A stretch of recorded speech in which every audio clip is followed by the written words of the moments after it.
और चलिए सीधा रुक करेंगे। इस वक्त बड़ी खबर आ रही है एससीओ समिट से। प्रधानमंत्री नरेंद्र मोदी ने दुनिया को एक बड़ा संदेश दिया। प्रधानमंत्री नरेंद्र मोदी ने कहा कि दुनिया खाद्य संकट से जूझ रही है। पीएम मोदी ने आगे कहा, यूक्रेन युद्ध से सप्लाई चेन प्रभावित हुई है पूरी। भारत मैन्युफैक्चरिंग का हब बन रहा है। साथ ही प्रधानमंत्री ने यह भी बताया कि भारत में 70,000 से ज्यादा स्टार्टअप मौजूद हैं। प्रधानमंत्री नरेंद्र मोदी ने एससीओ समिट में कहा कि दुनिया इस वक्त खाद्य संकट से जूझ रही है। यूक्रेन युद्ध से सप्लाई चेन पर बड़ा असर पड़ा है। ये सप्लाई चेन प्रभावित हुई है। भारत मैन्युफैक्चरिंग का हब बन रहा है। यही नहीं, भारत में इस वक्त जो मौजूदा दौर है इसमें 70,000 से ज्यादा स्टार्टअप मौजूद है। यही नहीं, उन्होंने ये भी कहा कि भारत मेडिकल टूरिज्म का हब बनता जा रहा है। अब लोग अपने इलाज के लिए भारत का रुख कर रहे हैं। भारत की मेडिकल सुविधाओं पर लोगों को यकीन बढ़ता जा रहा है। क्या कहा, ये सुनते हैं। विश्व महामारी के बाद आर्थिक रिकवरी की चुनौतियों का सामना कर रहा है। एससीओ की भूमिका बहुत महत्वपूर्ण है। एससीओ के सदस्य देश वैश्विक जीडीपी में लगभग 30% का योगदान देते हैं और विश्व की 40% जनसंख्या भी एससीओ देशों में निवास करती है। भारत एससीओ सदस्यों के बीच अधिक सहयोग और आपसी विश्वास का समर्थन करता है।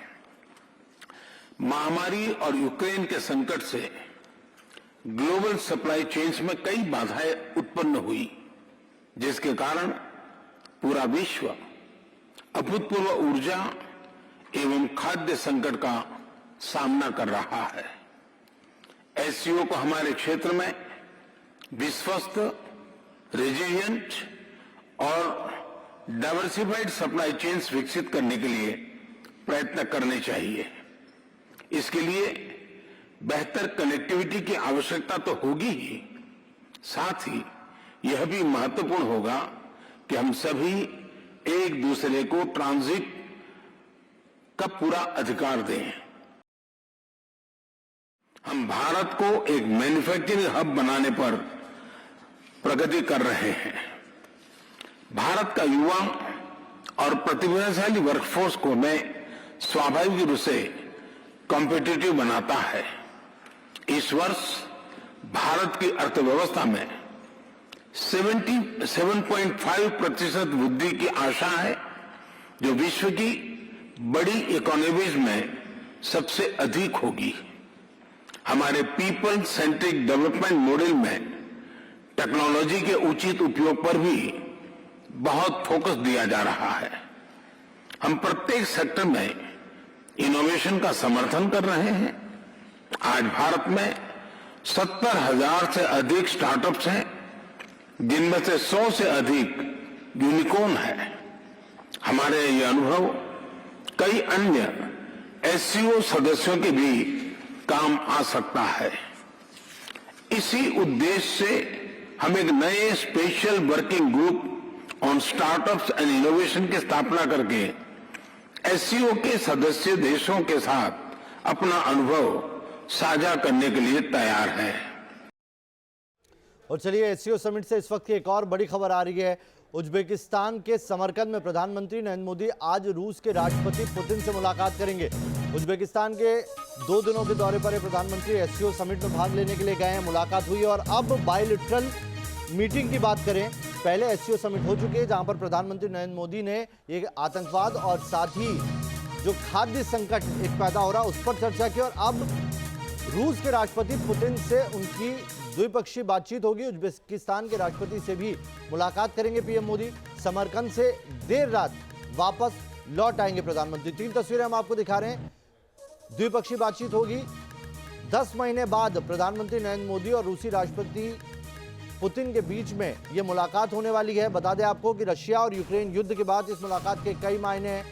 आज मुलाकात और भी कई लोगों से होनी है। शी जिनपिंग से भी उनकी आज मुलाकात हो सकती है। तो पीएम मोदी का मिशन समरकंद जारी है। यूक्रेन से ताइवान तक जब दुनिया दो खेमे में बटी है तो भारत का सबका साथ वाला कूटनीतिक दमखम नया वर्ल्ड ऑर्डर सेट कर सकता है। यही वजह है कि इंटरनेशनल डिप्लोमेसी के लिहाज से पीएम मोदी का यह मिशन एससीओ बेहद खास हो जाता है।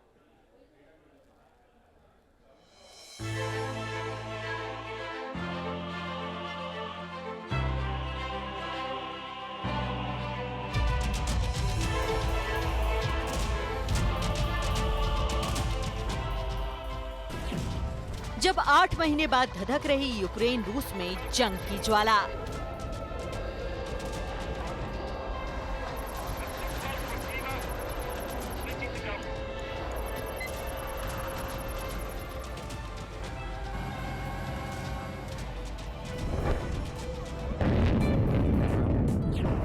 जब आर्मेनिया वर्सेस अजरबैजान में सीज फायर मगर खतरा कायम।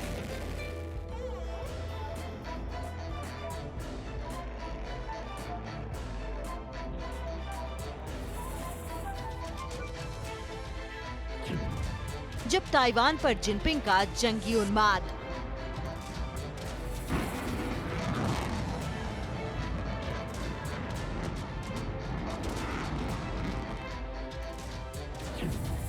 जब दुनिया बांट रही तबाही के हथियार।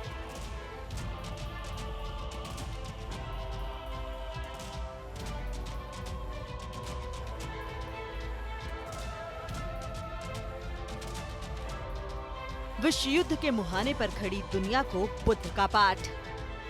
भारत निरंतर पूरी मानवता के लिए पूरे विश्व के हित में काम कर रहा है और करता रहेगा।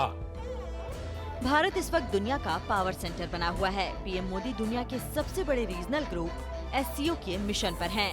जिस मजबूत छवि के साथ प्रधानमंत्री मोदी समरकंद में दस्तक दे रहे हैं, उसके पीछे विश्व गुरु वाली रणनीति का बूस्टर है।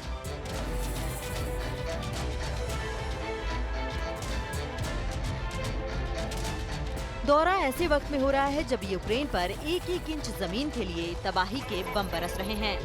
महाशक्तियों का मंथन ऐसे वक्त हो रहा है जब टापू नुमा देश ताइवान को निगलने के लिए चीन के तेवर सबसे आक्रामक दौर में है।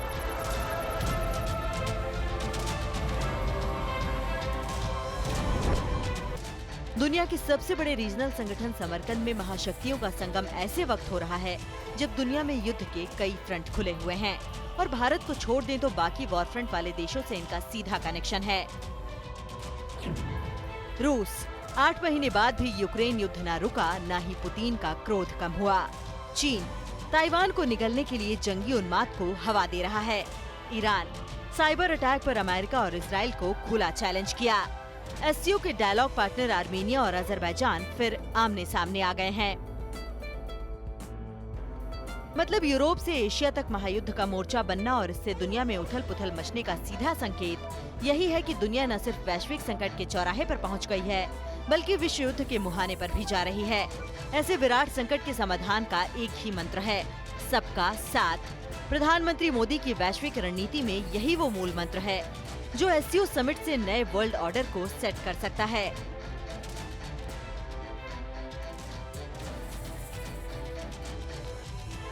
एससीओ समिट में चीन के राष्ट्रपति शी जिनपिंग और रूस के राष्ट्रपति पुतिन से अमेरिका की सीधी अदावत है। यूक्रेन और उसके बाद ताइवान चैप्टर ने कूटनीतिक दरार को और चौड़ा कर दिया। P5 महाशक्तियों को आमने सामने लाकर खड़ा कर दिया। ऐसे में वैश्विक विकास मंत्र ही समाधान का रास्ता होगा, प्रधानमंत्री मोदी का मंत्र होगा।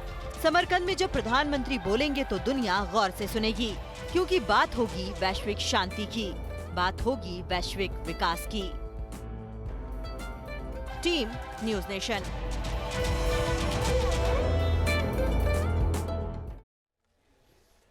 और चलिए इस इस पूरे मसले पर बात करने के लिए हमारे साथ major general retired Ashwini Shivaji ji जुड़ गए हैं रक्षा विशेषज्ञ के तौर पर।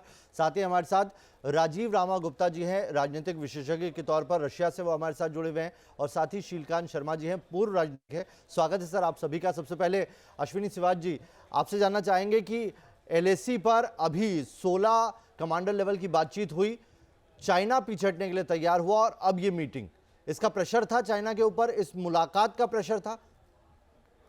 हाँ, बिल्कुल, इसमें कोई शक नहीं कि प्रेशर था। अगर प्रेशर नहीं होता तो फिर ये PP-15 से डिसएंगेजमेंट नहीं होती, क्योंकि उनको प्रेशर था कि भारत के प्रधानमंत्री एससीओ मीटिंग में आएंगे ही नहीं। जब तक अगर PP-15 जिसको 1 साल से ज़्यादा होगा, अगस्त 2021 में PP-17A की डिसएंगेजमेंट हुई थी और अब PP-15 के ऊपर बात अड़ी हुई थी और ये एक बहुत प्रेशर था चीन पे और चीन ने माना और इसका मतलब भारत का दबदबा बना और डिसएंगेजमेंट हुई। पर मैं ये कतई नहीं कहता कि वहाँ पर अभी भी शांति आ गई है, क्योंकि डेप्सांग और डेमचोक से अभी भी चीन वापस नहीं गया है और ये डिसएंगेजमेंट हुआ है, डी इंडक्शन नहीं हुआ है। 60,000 के करीब चीनी जो ट्रुप्स हैं, उनके हैवी आर्मर, आर्टिलरी, एडी लेके रुकडोंग में बैठे हुए हैं, जो 50 किलोमीटर दूरी है लाइन ऑफ एक्चुअल कंट्रोल से। तो मैं ये कहूँगा ये जो डिसएंगेजमेंट है ये पार्शल हुई है, फुल डिसएंगेजमेंट नहीं हुई जब तक डेप्सांग और डेमचोक से नहीं जाएंगे और डी इंडक्शन नहीं हुई है बिल्कुल। और उसके साथ साथ चीन जो है अपना इंफ्रास्ट्रक्चर बढ़ाता जा रहा है और उसने 2 ब्रिजेस भी बनाने हैं पेंगेंगसो में। मगर ये सच्चाई है कि भारत बहुत बड़ा प्रेशर डाल रहा है, भारत आइसोलेट कर रहा है चीन को और चीन को ये भारी बात मालूम है कि जिस प्रकार से चीन और ताइवान की मतभेद चल रहे हैं और अमेरिका उसके अंदर कूद सकता है, तो ऐसे में वो नहीं चाहता लाइन ऑफ एक्चुअल कंट्रोल में सिचुएशन आउट ऑफ कंट्रोल हो। मगर भारत पूरी तरीके से तैयार है और भारत ने बहुत ज्यादा प्रेशर डाला है अभी चीन के ऊपर। जी राजीव रामागुप्ता जी, अभी की जो मौजूदा स्थिति है, जो रशिया और यूक्रेन के बीच में युद्ध चल रहा है, अगर भारत की बात की जाए तो भारत ने अपना स्टैंड क्लियर रखा है, भारत न्यूट्रल इस पूरे मसले को देख रहा है। प्रधानमंत्री नरेंद्र मोदी ने सीधे तौर पर कहा कि इस पूरे युद्ध से सप्लाई चेन में असर पड़ा है। कैसे देखते हैं, पुतिन से मुलाकात होने वाली है इस युद्ध के बाद, ये कह सकते हैं पहली मर्तबा 10 महीने बाद मिल रहे हैं, कितनी महत्वपूर्ण होगी? ये मुलाकात तो मेरे को लगती है बहुत महत्वपूर्ण होनी चाहिए, क्योंकि बेसिकली जो आपके चैनल से भी जो सप्लाई चेन की बातें हैं जो भी है, ये तो काफ़ी डिस्टर्ब है ही हैं। और इंडिया से और रशिया का एक जो ट्रेड था, ये काफ़ी बड़ा ट्रेड था, क्योंकि अगर डिफेंस में देखा जाए, मिनरल्स के देखे जाए, सारे जो है, और ये वार की वजह से सैंक्शन जो हुए हैं उसकी वजह से लॉजिस्टिक की बहुत ज़बरदस्त प्रॉब्लम है। यहाँ तक जो गवर्नमेंट के कॉन्ट्रैक्ट थे वो सारे कैंसिल होकर CIF से FOB हो गए हैं, क्योंकि रशियन फ्लैग शिप जो रशियन फ्लैग के साथ चलते हैं उनको रूट नहीं मिल रहा है यूरोप के थ्रू। तो अब इसके लिए हमारे पास जो हम लोग की न्यूज़ है कि ईरान का चारबाग वाला जो सेक्टर है उससे रशिया और इंडिया का जो है ट्रेड होगा। तो हम लोग को आशा है कि इस मुलाकात में इस सब बातों पे गौर होगा और पेमेंट की भी जो प्रॉब्लम चल रही है, क्योंकि सैंक्शन की वजह से पेमेंट्स भी इंडिया से या यूरोपियन कंट्री को के थ्रू नहीं आ पा रही है। तो इसमें हम लोग का एक सबसे बड़ा मुद्दा है कि शायद रूबल रूपी ट्रेड को जो वन साइडेड है, इसको प्लान तो ऑलरेडी हमारी गवर्नमेंट ने किया हुआ है। देखते हैं मुलाकात में क्या निकल के आता है। शीलकांत शर्मा जी, भारत की भूमिका क्या देखते हैं आप? SCO देशों में आज प्रधानमंत्री जब गए तो किस तरह से देखते हैं? कद लगातार बढ़ रहा है SCO में, आप ये कह सकते हैं कूटनीतिक लिहाज से हम और ज्यादा ताकतवर दिखाई पड़ते हैं। देखिए, जो प्रधानमंत्री का जो वक्तव्य था वहां, वो अपने आप बहुत सारगर्भित था और उसमें उन्होंने सिर्फ रचनात्मक सुझाव लेके आए वहां। तो ये सबसे बड़ी खासियत है, सबसे बड़ी खूबी है भारत की, कि भारत इस नेतृत्व में वहां जब जाता है तो हमारे प्रधानमंत्री स्टार्टअप की बात करते हैं, यूनिकॉर्न की बात करते हैं, भारत की बढ़ती हुई ग्रोथ रेट की बात करते हैं, मिलेट को लेके दुनिया में फोकस करते हैं।